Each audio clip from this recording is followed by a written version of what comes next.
চলো আজকে বানাবো না দারুণ সাথে চিলি চিকেন। জাস্ট চিকেনটাকে সলিড পিস মতো নিয়েছিলাম 400 গ্রাম, সেটাকে ভালো করে স্লাইস করে নিয়েছিলাম, দেন আদা রসুন একটু পেস্ট করে নিয়েছিলাম।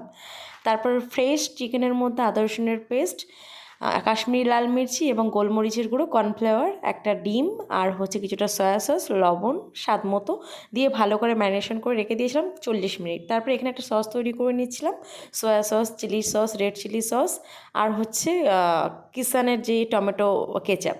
তারপরে এখানে ওটা ম্যারিনেশন করার পর তেলের মধ্যে ভালো করে মিডিয়াম টু লো ফ্লেমে ভালো করে ভেজে নিয়েছিলাম পকোড়াগুলো।